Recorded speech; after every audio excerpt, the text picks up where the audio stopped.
ଭାରତରେ ବି ବହୁତ ଲୋକ ଖ୍ରୀଷ୍ଟମାସ ପାଳନ କରୁଛନ୍ତି। ଆଗରୁ କରୁଥିଲେ କି ଏବେ ବାରମ୍ବାର ଦେଖି ଯେବେ ଖ୍ରୀଷ୍ଟମାସ ଆସେ ତ ଆପଣ ଦେଖନ୍ତି ବହୁତ ଲୋକ ଅଛନ୍ତି ଯୋଉମାନେ କରୁଛନ୍ତି। ରେଷ୍ଟୁରାଣ୍ଟ ଆଡେ ଯାଆନ୍ତୁ, ମଲ୍ ଆଡେ ଯାଆନ୍ତୁ ବା ଅଫିସ ଆଡେ ଯାଆନ୍ତୁ, କିଛି ନହେଲେ ସେ ଗୋଟେ ଖ୍ରୀଷ୍ଟମାସ ଟ୍ରି ଲଗେଇ ତା ଉପରେ ମଜାଟିଏ ନିଶ୍ଚୟ ଟାଙ୍ଗି ଦିଅନ୍ତି। ସବୁ ଶୁଣାଶୁଣି କଥା ମା। ଏବେ ପଚାର ମଜା ମାନେ କଣ ତ ଜଣା ନଥିବ। ଏବେ ମଜା ମାନେ କଣ ଏବେ ପଚାର ସାଣ୍ଟା କ୍ଲଜ ମାନେ କଣ।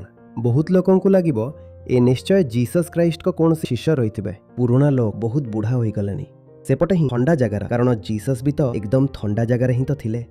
ଭାଇ ଗୋରା ଲୋକଙ୍କ ଧର୍ମ ତ ସେପଟେ ହିଁ ଥିବ କେଉଠି ପଶ୍ଚିମ ଉତ୍ତର ୟୁରୋପ ଆଡେ। ସେଥିପାଇଁ ତ ଏ ସାଣ୍ଟା କ୍ଲଜ ସେ ହରିଣ ଧରିକି ବରଫରେ ନିଜର ତାଙ୍କ ଦ୍ୱାରା ଗାଡି ଚଲାଏ। କଣ ଜଣା? କିଛି ଜଣା ନାହିଁ। ଶୁଣାଶୁଣି କଥା ଆଉ ଖାଲି ଅନୁମାନ। ସାମାଜିକ ଧର୍ମ, ଉଦ୍ଧାରର ଧର୍ମ କେବଳ ଗୋଟିଏ ହିଁ ଅଛି ଯାହା ଉଦ୍ଧାରର ନୁହେଁ, ତାହା ନିଜର ଦୃଷ୍ଟି।